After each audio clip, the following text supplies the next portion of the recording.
E aí, meus queridos? Que noite, hein? Que noite emocionante de reviravolta tivemos aqui no futebol português, no Derby de Lisboa. O torcedor do Benfica, o adepto benfiquista, vai ter dificuldade de dormir hoje, hein? Para assimilar tudo que aconteceu nos acréscimos da partida no Estádio da Luz. O Benfica conseguiu virar o jogo para cima do Sporting. E vocês vejam como o futebol é coisa de maluco, né? Coisa do sete pele, coisa do capiroto. Cara, até os 94 minutos, o Sporting vencia o jogo com 1 a menos. E o Benfica, em 2 lances nos acréscimos, fez o 2 a 1. Até os 94 minutos, o mundo iria cair na cabeça do técnico Roger Schmidt. Era uma derrota que colocava o Sporting a 6 pontos do Benfica na liderança. E com a reviravolta, o Benfica dorme líder e vai para a data FIFA líder do Campeonato Português com os mesmos pontos do Sporting Clube de Portugal.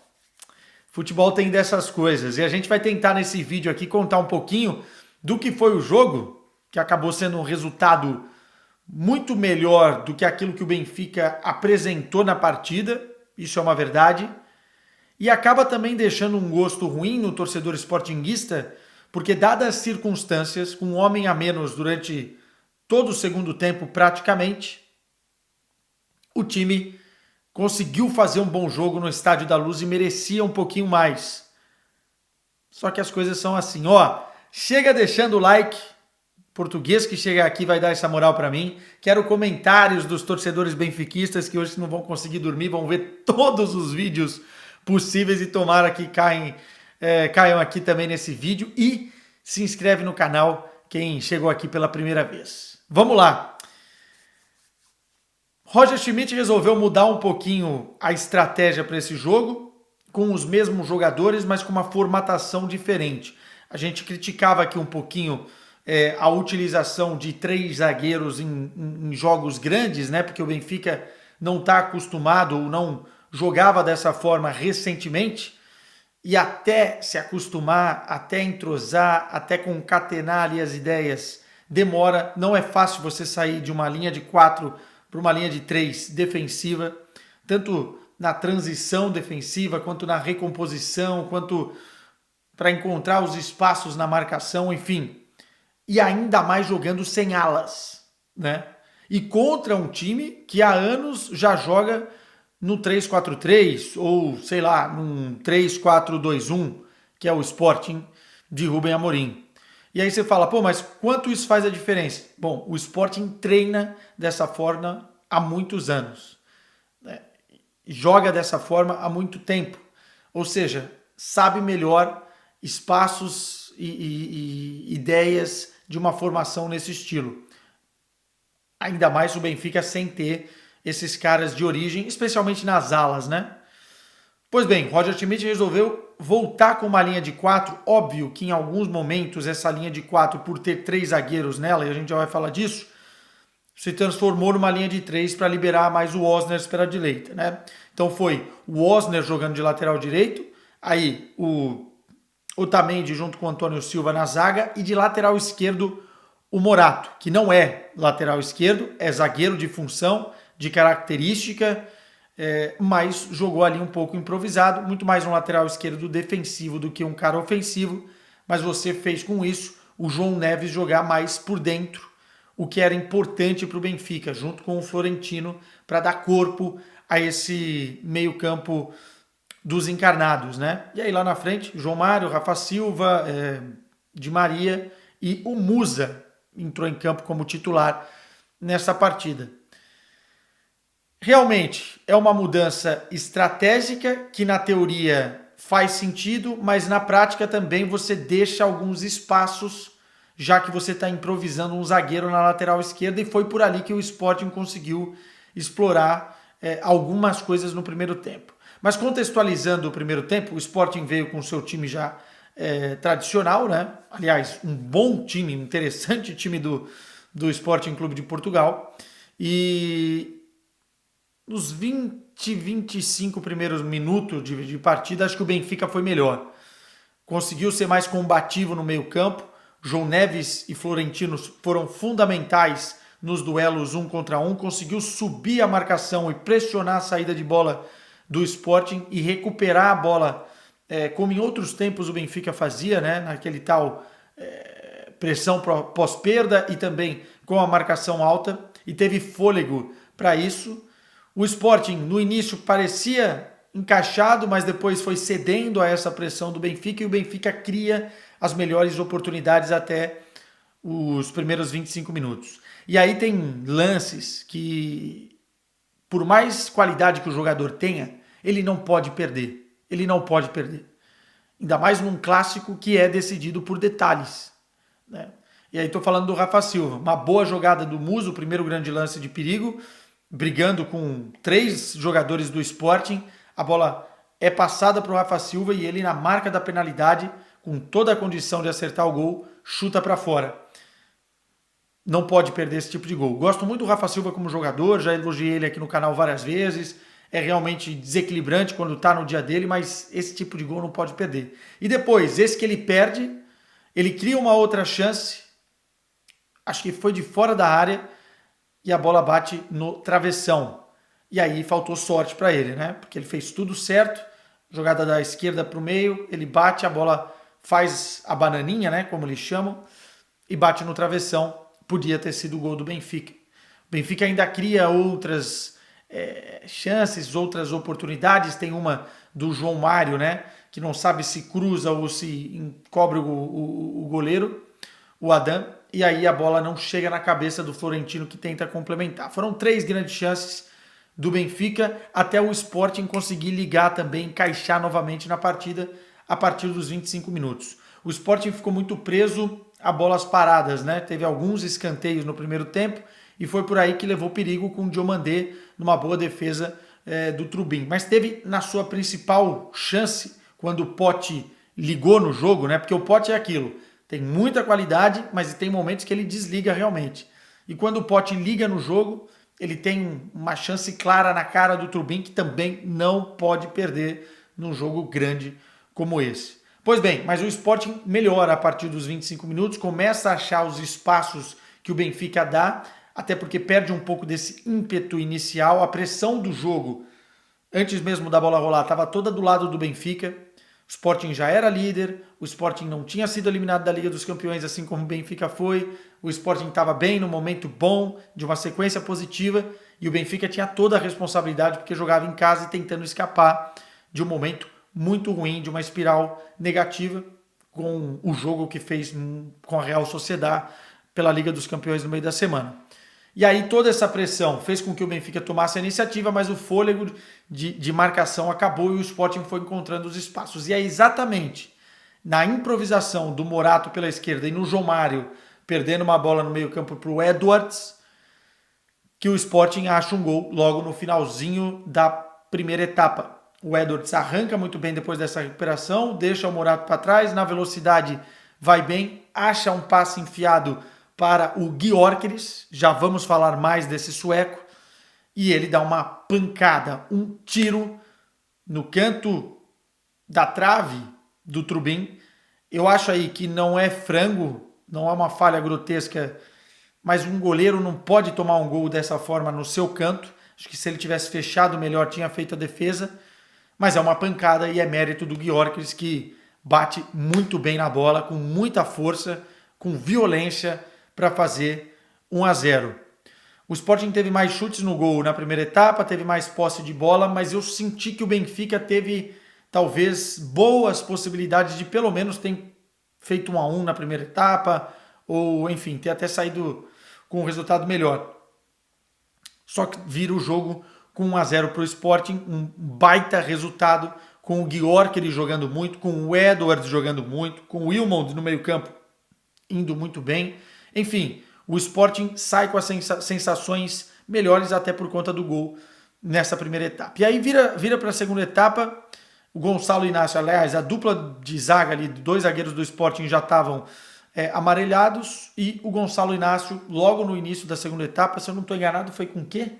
Só conferir para não falar bobagem, foi com os 51, 6 minutos de segunda etapa, e o Gonçalo Inácio é expulso, segundo cartão amarelo. O banco do Sporting nem reclama, é um lance bobo, que ele tenta dar um bote, não é nem com o jogador que está na bola, mas ele bate nas pernas do Rafa Silva, numa jogada vertical do Benfica, que poderia dar um lance perigoso. O árbitro entende que é o segundo amarelo e ele vai expulso, vai para a rua.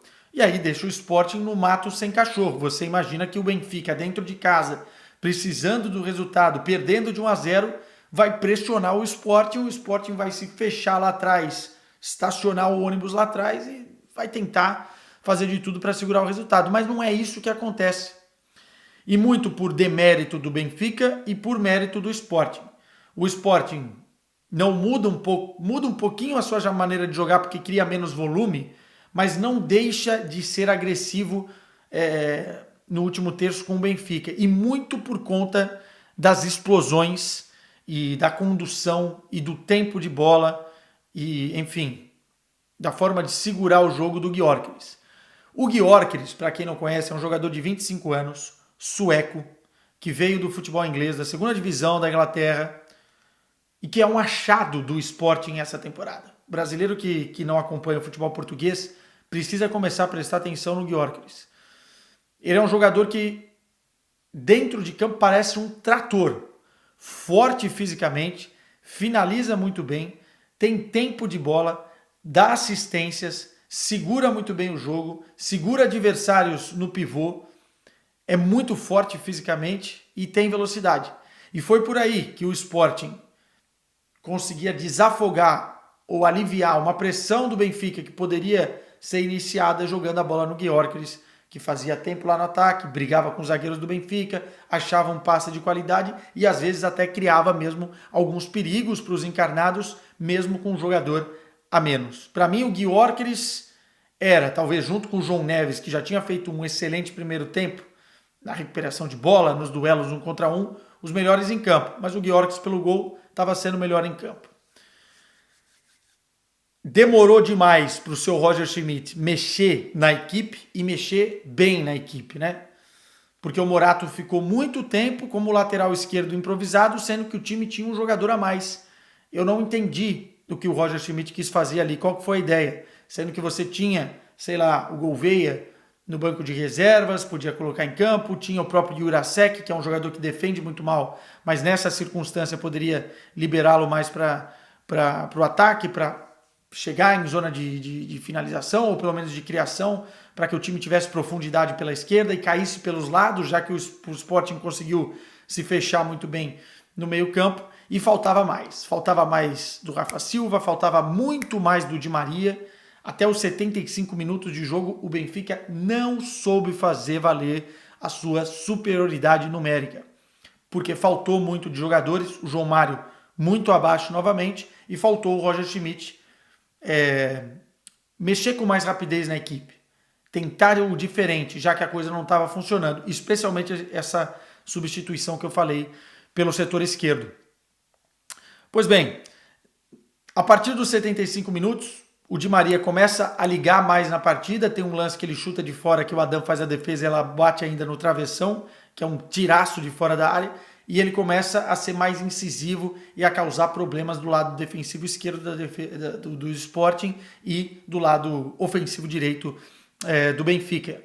E é por ali que o Benfica começa a criar alguns problemas. O Gonçalo Guedes entra muito bem, o João Mário sai de campo, o que foi uma boa para o Benfica, porque ele não estava bem, e o Benfica começa a pressionar. Se não com tantas chances claras, mas pelo menos começa a frequentar e pressionar no último terço de campo. Aí entra também o Tengsted, que vai ser o herói do jogo mais para frente, mas o Benfica começa a ter mais volume. E aí, nos acréscimos, quando tudo parecia já definido, o Sporting fazendo um jogo cirúrgico, de manual, conseguindo segurar, aliviar a pressão, como eu falei, entrou o Trincão também fazendo a mesma coisa lá na frente, entrou o Nuno Santos também bem pela esquerda, enfim, Rubem Amorim parecia ter aquilo controlado. Aí vem a estrela de alguns jogadores. Escanteio, se eu não estou enganado, quem bate é o Di Maria. Primeira trave, o Morato vai muito bem de cabeça e a bola sobra com o João Neves, que praticamente na marca do pênalti não tem ninguém com ele, manda uma pancada e faz o 1-1. Isso aos 94 minutos de jogo. Cara, e o João Neves merecia, porque ele estava fazendo uma partidaça. Fez um primeiro tempo muito, muito bom e um segundo tempo muito bom. É um jogador que já é de seleção portuguesa. Em breve o Benfica vai vender ele por um caminhão de dinheiro. Mas é muito bom esse moleque, cara. Tem sangue, tem alma, tem bola, tem briga dentro de campo. Enfim, vamos ver onde vai parar o seu João Neves, né? Mas é realmente um cara especial. E fez esse gol que colocou o Benfica de novo no jogo. Estádio da Luz cresceu e aí nos acréscimos, para não falar bobagem, aos 97 minutos, uma jogada pela direita, mais uma vez o Di Maria, que entrou um pouquinho mais no jogo e precisava mais de Di Maria. O Di Maria precisa ligar mais, ele é o ponto de desequilíbrio do Benfica. Bola da direita para o meio, há ali um lance que tem a dúvida do impedimento, porque o Rafa está um pouquinho mais adiantado, mas tenta de letra, mas quem pega é o Tengsted e faz o 2-1 dinamarquês. Um herói improvável que saiu do banco de reservas, mas fez a diferença. E aí o Estádio da Luz, cara, explodiu. Tem vitórias nesta forma que são melhores do que goleadas. Essa é uma verdade no futebol. E o Benfica precisava de uma vitória como essa. O Sporting sai do Estádio da Luz de cabeça erguida. Eu tenho total noção de que hoje o Sporting vai brigar por esse título do Campeonato Português, a não ser que aconteça uma coisa muito estranha. É bom time, bom treinador, com boas peças, com um Gyökeres, que é um cara muito diferente lá na frente, já tem 7 gols no Campeonato Português, 12 gols nessa temporada. E para o Benfica, esse resultado, nesse momento, pode fazer toda a diferença para dar mais tranquilidade ao trabalho do Roger Schmidt, para dar mais tranquilidade aos jogadores, para dar confiança, enfim, para tentar contornar uma situação que foi criada nessa temporada pelos próprios erros do Benfica. Recuperar jogadores que estão no departamento médico, o Bá, o Bernat, jogadores importantes, o próprio David Neres, que vai ter uma lesão um pouquinho mais longa, mas o Benfica conseguiu uma vitória improvável por aquilo que estava se desenhando o jogo, mas muito importante. Na tabela de classificação do Campeonato Português, nós temos agora o Benfica com 28 pontos, o Sporting com 28 pontos, o Porto que venceu o Vitória de Guimarães com 25 pontos e o Braga que também venceu um jogo difícil contra o Arouca fora com 23 pontos, afunilando as primeiras colocações. Uma bela noite de futebol tivemos aqui em Portugal e o Benfica está mais aliviado com essa vitória no Estádio da Luz. Deixem os comentários de vocês, o que vocês acharam do jogo. Tchau, meus caros.